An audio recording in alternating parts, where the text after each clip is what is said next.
Tuhan melakukan, menggenapkan apa yang diwahyukannya kepada saudara dan saya. Yang diperlukan adalah percaya. Kalau saudara mau bersama Tuhan Yesus, tidak ada yang tidak bisa.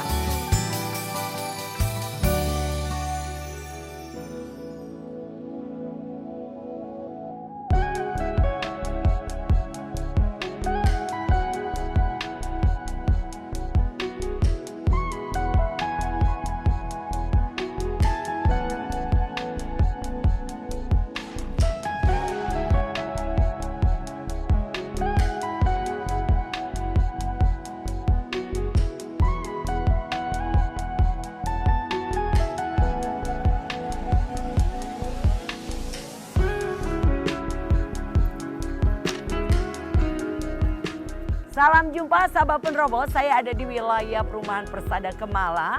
Tepatnya di belakang saya adalah rumah seorang hamba Tuhan, Bapak Pendeta Royal Purba.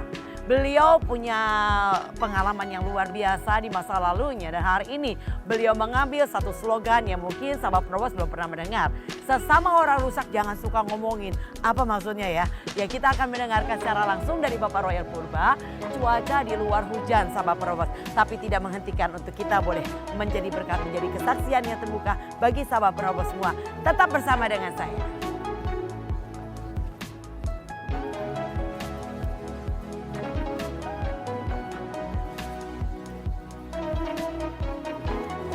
Shalom. Shalom, Hey. shalom Ibu. Dengan Bapak Purba ya. Iya. Shalom Pak Purba, shalom. Apa gimana kabar, kabar? Bu? Luar biasa. Sahabat penerobos, saya bersama dengan Bapak Pendeta Royal Purba dengan saya hari ini. Wah, Pak Royal ngambil slogan yang luar biasa unik nih hari Iya, ini ya Pak. Sesama orang rusak, jangan suka ngomongin. Jangan suka ngomongin. Sesama ya. orang rusak, Jangan suka ngomongin. Nah Iya. ya, pasti ada cerita yang seru. Kita akan ngobrol langsung dengan Bapak Royal ya Pak. Di mana Pak? Di dalam Iya, kita mari ngobrol kita ya. silakan, mari. Oke Iya, Pak, mari. silakan. Ya.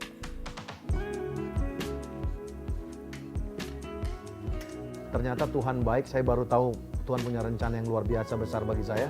Saya tahu saya berharga Iya. dan saya nggak DPO, tapi ternyata orang yang sebenarnya orang yang bersalah berdosa itu dikejar-kejar bayangan, betul nggak? Saya pindah-pindah tempat tidur dan segala macam. Dan terakhir saya putuskan untuk semua barang-barang yang ada sama saya, ganja ini dan obat-obatan dibakar. Saya suruh dibakar teman saya.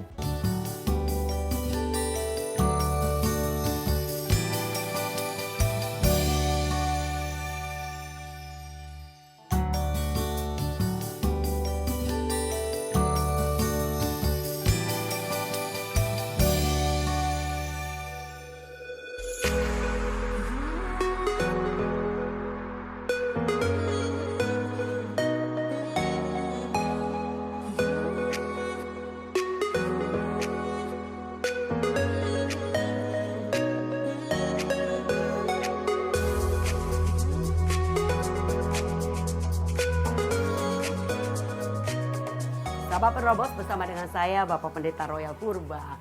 Ya, shalom Pak Royal. Shalom Ibu, terima kasih. Puji buat Tuhan. kepercayaannya. Hari ini kita punya slogan yang agak seru nih, agak mungkin sahabat penerobos bingung apa ya. Sesama orang rusak jangan suka ngomongin ya.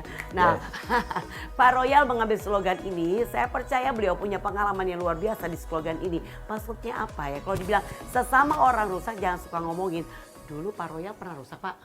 Iya, jadi pernah rusak Bu. Nah, Justru gimana karena ini? kita mengangkat tema ini karena sebenarnya Ya. gereja yang kita tempati sekarang sebenarnya bukan total tempat orang benar, Iya. betul kan?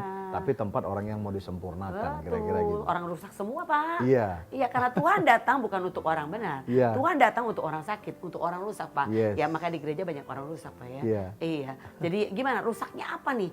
Mungkin sahabat penerobos pengen tahu. Pak Royal pernah rusak sampai sejauh apa tuh Pak? Iya, sahabat-sahabat generasi penerobos, terima kasih buat kepercayaannya. Mulai SD sebenarnya saya sudah kena ganja Bu. Gitu. Iya kan, kelas 6 SD saya sudah mulai coba-coba ganja, berarti merokok saya kelas 4 SD Bu. Dari Ya, kelas 4 SD. iya. Jadi makanya saya nggak setuju kalau ada begitu banyak orang berkata bahwa keluar semua anak-anak yang rusak adalah berasal dari keluarga yang rusak. Nggak juga. Papa saya tentara, mama saya itu adalah kalau dikatakan itu suka kur ya. syukur yang di gereja. gereja gitu kan. Oh. Jadi cukuplah saya Berarti pikir. aktivis Iya, gereja seorang ya? tentara dan seorang aktivis gereja dan para hari Kamis lah istilahnya zaman dulu kan. Gereja suku kami, gereja Batak itu. Nah jadi pertumbuhan saya seperti itu. Dan jujur waktu kecil pendidikan saya pun tidak kurang. Karena saya waktu kecil sudah dimasukkan, sebelum ke SD saya sudah masukkan taman kanak-kanak Bu.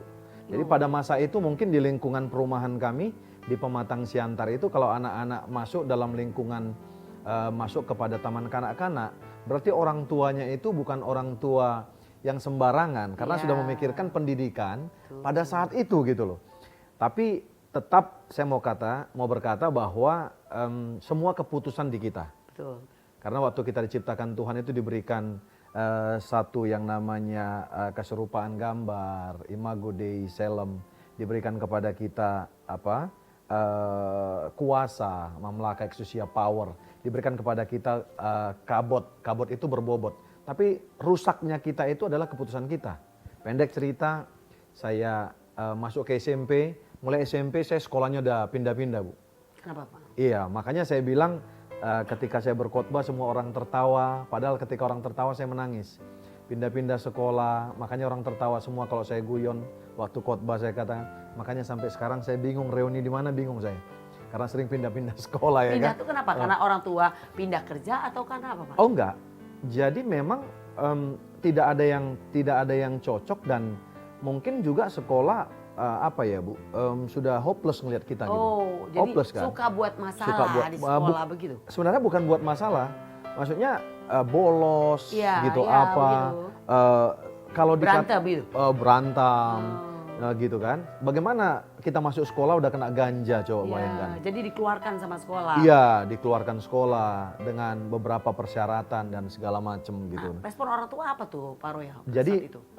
yang respon sama saya sejujurnya, ketika saya rusak itu adalah mama saya. Karena papa saya sudah hands up. Iya. Nah, jadi memang dari kecil papa saya pensiun dini dari ABRI, papa saya join sama orang Chinese, nah membuka satu perusahaan namanya Anggur Obat Cap Royal Lebah. Makanya nama saya Royal Bu. Oh gitu, karena merek itu. Iya, Produksi pada anggur. saat itu kehidupan kami diberkati Tuhan. Ya, berkat pada saat itu nggak bisa dibandingkan dengan sekarang ya Bu ya. Ya. Pada saat itu cukup sekali karena papa saya itu konsen dengan keluarga, dia kirimin vitamin, susu dari Medan itu, dari roti dari Medan ke Pematang Siantar itu jaraknya 125 Berarti km. orang tua sebetulnya Konsen, perhatian. perhatian. Iya, tapi Pak Royal bisa jatuh juga ya. Iya, jadi waktu pada saat itu memang lingkungan kan tidak mendukung ya. Karena lingkungan Iya, berarti ya. pada saat itu teman berkompetisi, tidak ada teman berkompetisi yang sekolah. Padahal saya pada saat itu sejujurnya adalah orang yang punya potensi. Saya pintar nyanyi dan saya pintar main bola. Ya. Tapi tidak ada yang menjelaskan ini kepada saya. Tidak ada yang menerangkan kepada saya bahwa ini adalah potensi yang besar gitu. Ya. Potensi yang besar. Jadi benar dikatakan 1 Korintus 15 ayat 33 ya. Iya. Pergaulan yang buruk merusak kebiasaan baik Oh iya, ya. Orang tua mengajar baik, mendidik disiplin, Iya. perhatian, tapi bisa jadi rusak juga karena lingkungan Iya. gitu ya Pak ya. Jadi satu kali Bu Lid, Ya. prahara datang. Bapak saya ini kirim uang sama mama saya dan segala macam Ya. lumayan. Ternyata mama saya ini kan nggak sekolah. Mama saya nggak sekolah dan dia ikut-ikutan. Kembali mama saya adalah terpengaruh oleh lingkungan. Ya. Lingkungan kita itu ada banyak rentenir ya, ibu-ibu. Jadi mama saya ini ikut dengan ibu-ibu ini membungakan uang. Oh. Tapi ada masalah dengan mama saya, Ya. mentalnya nggak kuat untuk nagih. Jadi ada begitu banyak uangnya dilarikan orang dan segala macam. Nah, habis itu nggak kebetulan Bu, perusahaan papa saya yang join sama orang Chinese itu Royal Lebah itu goyang dan bangkrut Bu. Oh begitu. Jadi ini akumulasi kan. Ya, ya. Papa saya pulang ke Pematang Siantar, mama saya juga hancur-hancuran keuangannya, uang kami habis dan wah menangis ini saya. Ya. Rumah kami hampir disita bank Bu. Pada saat itu saya nggak semakin baik, papa saya mulai kasar sama saya. Ya. Karena saya pulang tengah malam, papa saya nunggu dan marah pagi-pagi ketika saya makan, kadang-kadang saya dipukul dari belakang, diucapkan kata-kata yang tidak senonoh lah. Gitu. Maaf kata pemirsa, babi, anjing dan segala macam. gitu. Yang tadinya saya sudah rusak waktu keluarga saya baik, makin saya rusak. Bertambah. Saya tidak diakui lagi di rumah, sudah sudah disepelekan papa saya, mama saya terus yang menopang.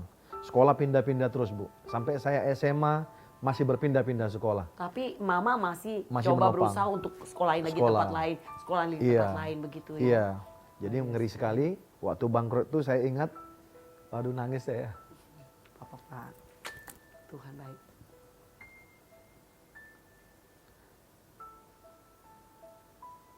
Saya ingat,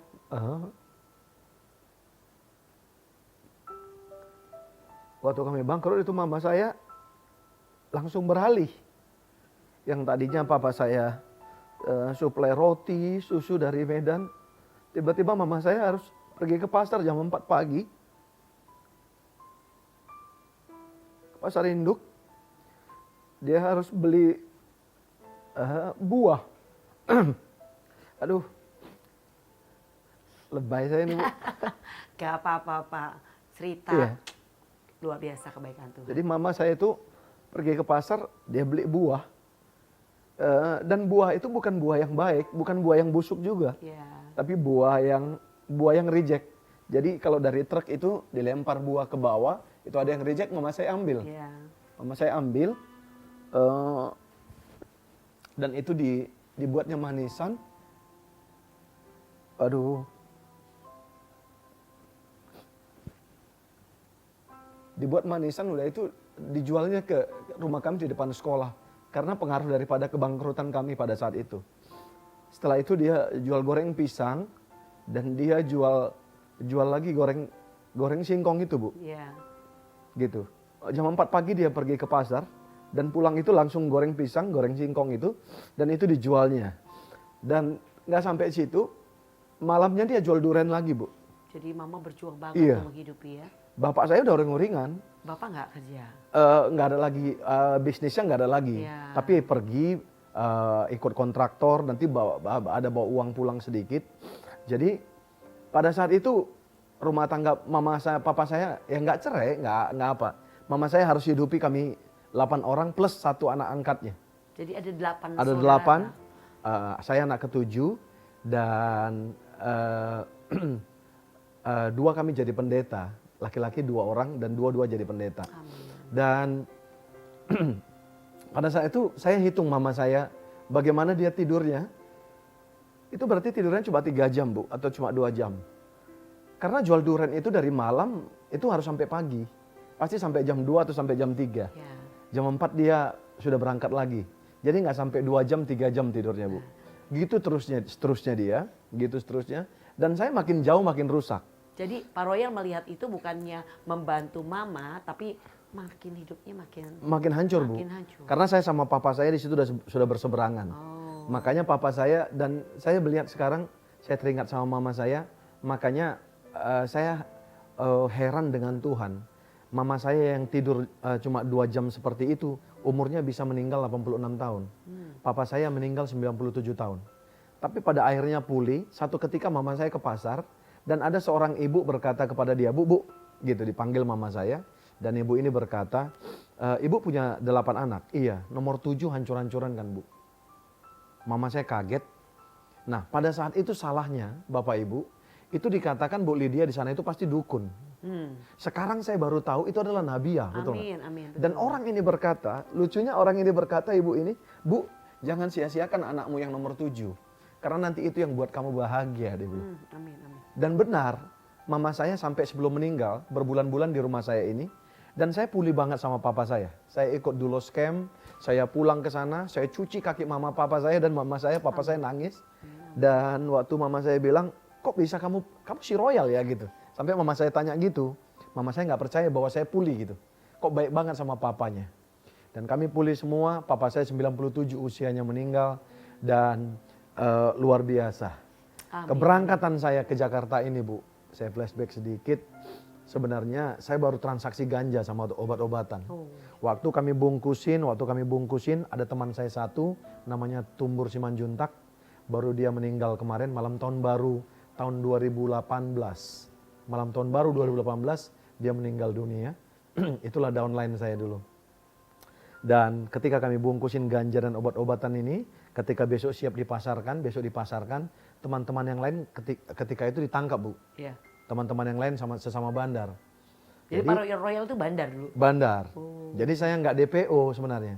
Cuma memang ternyata Tuhan baik, saya baru tahu Tuhan punya rencana yang luar biasa besar bagi saya. Amin. Saya tahu saya berharga dan saya nggak DPO. Tapi ternyata orang yang sebenarnya orang yang bersalah, berdosa itu dikejar-kejar bayangan, betul nggak? Saya pindah-pindah tempat tidur dan segala macam.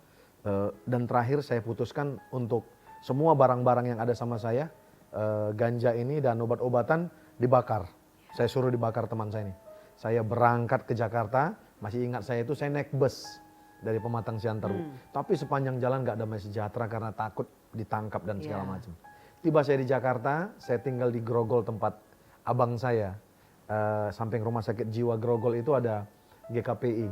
Tinggal saya di situ, datanglah seorang wanita dengan mamanya, papanya. Itulah istri saya, Christina Friska Siahaan. Dan saya dibawa menjadi jembatan untuk untuk dia saya encounter bertemu dengan Tuhan. Makanya sampai sekarang saya percaya kenapa dikatakan di belakang pria yang sukses ada wanita yang bijak. Amin. Karena ada imam di depannya gitu. Haleluya. Kenapa perempuan itu jadi bijak gitu? Karena ada imam di depannya. Saya percaya, saya ditolong. Makanya saya nggak sembarangan sama istri saya sampai sekarang, Bu. Tidak pernah saya merusakkan rumah tangga saya karena dia pernah menolong saya. Saya ingat papanya nggak setuju kami pacaran karena sekolah saya nggak ada, skill saya nggak ada, kuliah saya hancur. Kuliah saya hancur dari Pematang Siantar, saya sampai fakultas hukum sampai semester 4, tapi hancur, Bu. Saya terbang ke Jakarta. Pada saat itu saya ketemu dengan istri saya, mertua saya bikin ultimatum, saya harus lihat bobot bibit bebet kamu dulu. Di sekolah lagi, harus ambil S1. Istri saya topang, dibeliin buku dan segala macam, masih pacar saya pada saat itu. Jadi waktu itu saya bersuka cita dapat perempuan yang benar ini, dan saya ditopang, disuruh sekolah public speaking, dan dibawa kepada Tuhan. Itu hanya pelengkap-pelengkap, Bu, buku. Tapi yang paling terpenting, dia ajak saya menjadi jembatan. Saya bertemu secara pribadi dengan Tuhan.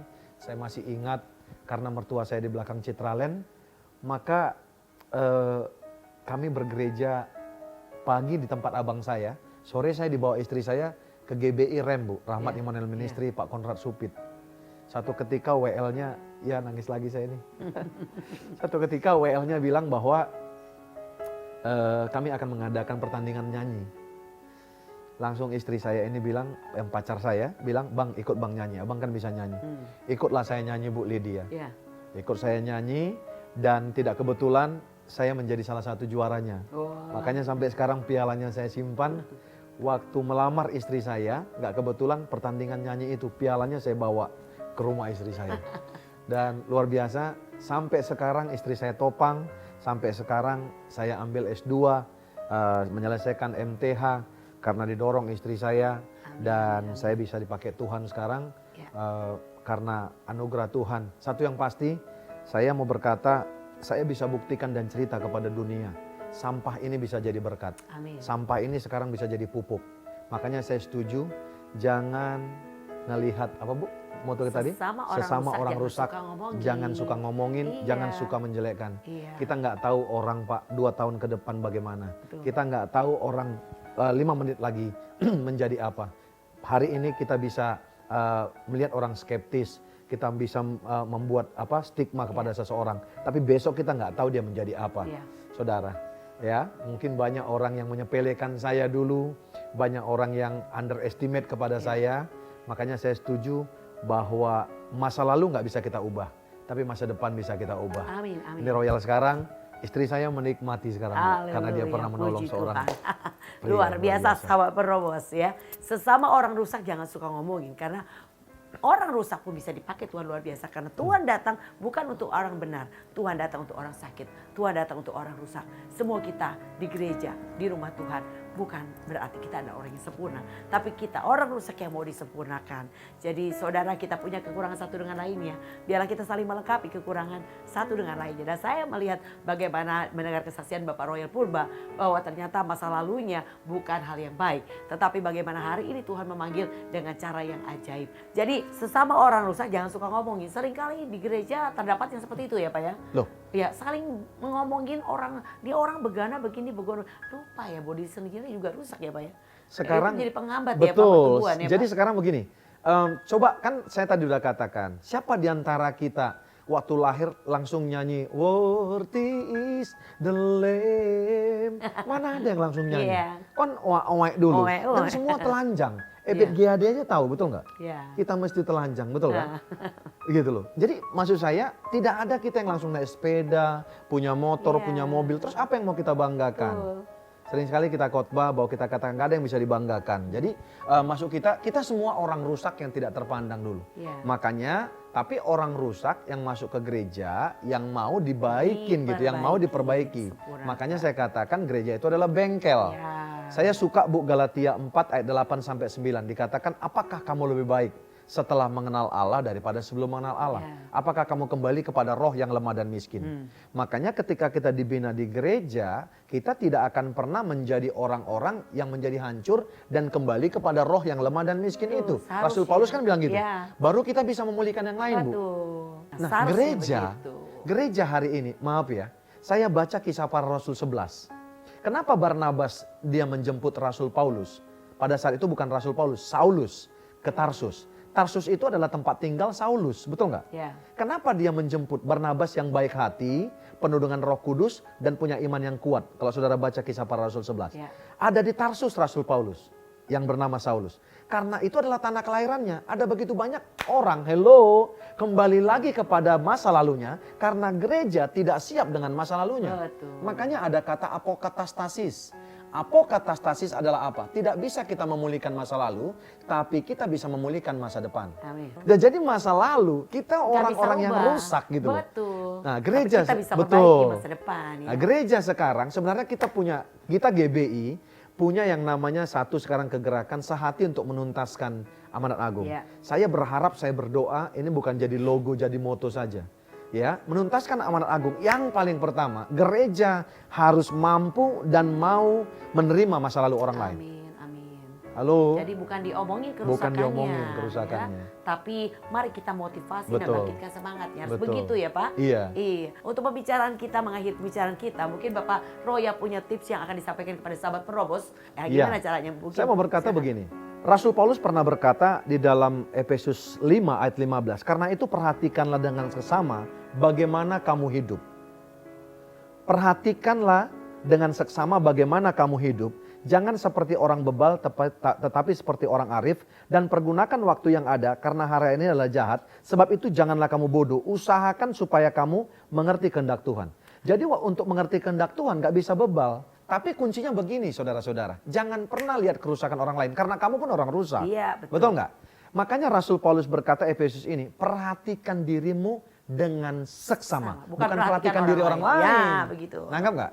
Di gereja hari ini penghambat yang utama. Sebenarnya kita tidak siap dengan yang namanya latar belakang orang lain. Lihat ya. Yesus itu benci dosa orang. Tapi tidak benci jiwanya. Ya. Iya kan? Kita kadang-kadang sekaligus benci dosanya, sekaligus benci orangnya juga, betul kan? Salah ya? Makanya gereja tidak akan pernah bisa memenangkan jiwa. Makanya save the lost at any cost itu jadi logo. Betul ya? Ya. Jadi Bu Lydia, saya pikir mari kita jangan sombong. Ya. Kita pun produk-produk rusak. Ya. Karena ada pabrik dosa dalam kehidupan kita. Mari rangkul orang-orang. Jangan pernah underestimate kepada orang. Amin. Karena kita pun dulu di posisi mereka. Betul. Justru apa yang kita alami sekarang itu bisa kita ejawantakan, implementasi kepada orang untuk nolong orang lain. Betul. Saya cerita kepada orang lain bagaimana saya bisa jadi seperti ini. Orang lain bisa tertolong dan orang lain bisa cepat, betul nggak? Dengan cara kesaksian kita. Orang nggak berliku-liku Bu Betul. untuk pertobatannya. Tepat, Iya, tepat kita bisa sasarannya. sampaikan. Saya Ya, pikir begitu. Demikian sahabat penerobos, kesaksian Bapak Roy yang sudah memotivasi kita semua. Sadarilah siapa kita, bahwa kita bukan orang benar, tapi kita adalah orang yang mau dibenarkan. Demikian juga orang sekeliling kita, bukan orang benar, tapi ketika dia ada bersama dengan kita di gereja lokal, dia adalah bersama dengan kita orang-orang yang mau dibenarkan. Demikian biar menjadi berkat buat kita semua. Tuhan Yesus memberkati. Sebelum kita mengakhiri Pak, tangan di depan gini Pak. Sahabat penerobos bersama dengan saya, katakan GOB, Generation of Breakthrough. Naik ke atas ya Pak, bukan turun ke bawah. Oke. GOB begitu Oke. ya. Oke sama-sama. 1, 2, 3. GOB. Tuhan Yesus memberkati.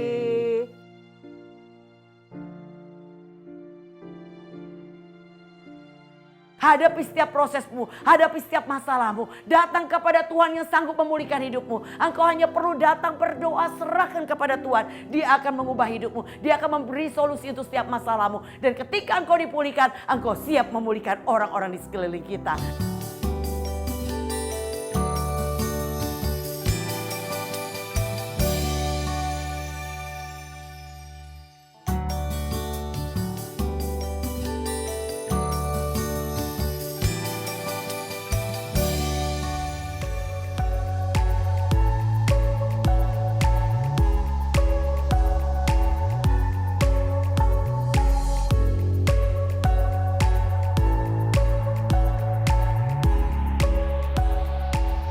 Sahabat penerobos, kita sudah mendengar kisah daripada Bapak Royal Purba, bagaimana beliau bukan orang benar, tetapi beliau boleh katakan beliau adalah orang rusak. Hidup dengan narkoba, dengan kehidupan duniawi, bahkan bandar narkoba. Bahkan dari kelas 4 SD sudah merokok dan banyak hal yang lain yang membuat ia pindah dari sekolah satu ke sekolah lainnya. Hal demikian kita mendengar. Tetapi hari ini kalau beliau dipakai Tuhan menjadi hambanya yang luar biasa. Artinya semua kita punya kesempatan, sahabat penerobos.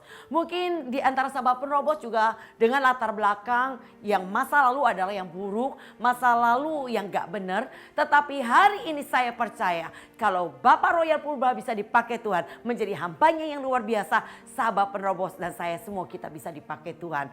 Yang penting di sini adalah kita, semua kita yang ada di gereja lokal. Seringkali kita membicarakan kesalahan, kekurangan dan kerusakan orang lain. Dan tidak memberi kesempatan seperti Tuhan memberi kesempatan pertobatan kepada kita untuk dipakai Tuhan bagi pekerjaan kemuliaannya yang besar. Sahabat penerobos, hari ini kita mau belajar dari slogan ini. Sesama orang rusak jangan suka ngomongin. Kenapa? Karena dikatakan Matius 7 ayat ketiga dikatakan, mengapakah engkau melihat selumbar di mata saudaramu sedangkan balok di dalam matamu tidak engkau ketahui. Ketahuilah kita punya kerusakan. Orang di sekeliling kita mereka orang-orang rusak. Karena Tuhan memanggil bukan orang benar. Tuhan datang untuk orang yang rusak. Tuhan datang untuk orang yang sakit. Oleh karena itu mari sesama orang rusak kita gak usah ngomongin. Tapi kita dengan kerusakan kita di masa lalu, kita dipulihkan Tuhan untuk memulihkan orang rusak lain yang ada di sekeliling kita. Bangkitkan semangat mereka, kuatkan iman mereka, berdoa bagi mereka. Gak perlu kita omongin kerusakan dan kekurangannya, tapi mari kita saling melengkapi. Dan cukup perlu kita katakan, cukup saya mengerti dan kita maklumi. Ia ada di dalam posisi itu. Mungkin kita pernah di posisinya, yaitu sebagai orang rusak. Tapi hari ini kalau kita jadi orang benar, jangan katakan mereka orang rusak. Karena mereka adalah orang yang juga bisa diperbaiki. Seperti saudara, sahabat penerobos dan saya diperbaiki Tuhan. Mari sahabat penerobos, hari ini saya percaya Tuhan sedang mencari para penuai-penuai di akhir zaman. Untuk siap menuai jiwa-jiwa yang begitu banyak di masa tuaian yang terbesar dan terakhir ini. Yang diperlukan, siapkan dirimu untuk menjadi penuai. Yaitu caranya, hadapi setiap prosesmu, hadapi setiap masalahmu. Datang kepada Tuhan yang sanggup memulihkan hidupmu. Engkau hanya perlu datang berdoa, serahkan kepada Tuhan. Dia akan mengubah hidupmu. Dia akan memberi solusi untuk setiap masalahmu. Dan ketika engkau dipulihkan, engkau siap memulihkan orang-orang di sekeliling kita. Ada banyak orang yang akan kita tuai. Tapi kalau kita penuai tidak siap, maka tuaian menjadi busuk. Mereka akan terhilang. Karena mereka akan berkata, saya lebih baik daripada orang-orang yang dilihatnya sebagai para pengerjanya di gerejanya mungkin. Jadi oleh karena itu saudara, siapkan dirimu. Hari ini proses begitu gencar kepada setiap gereja. Kepada setiap kita, tubuh Kristus. Kita diproses, dibentuk sedemikian rupa untuk siap menjadi penuai. Hanya diperlukan 3 hal yang saudara dan saya lakukan. Matamu tertuju kepada Tuhan. Abaikan kehinaan. Tekun dalam pikul salib. Dan lihat engkau akan dipulihkan Tuhan. Dan siap untuk memulihkan banyak orang. Sahabat penerobos, saya akan berdoa buat sahabat penerobos. Yang mungkin hari ini engkau masih mengingat masa lalumu yang buruk. Mengingat masa lalumu yang rusak. Dan engkau terintimidasi hari ini. Oleh karena itu saya mau berdoa.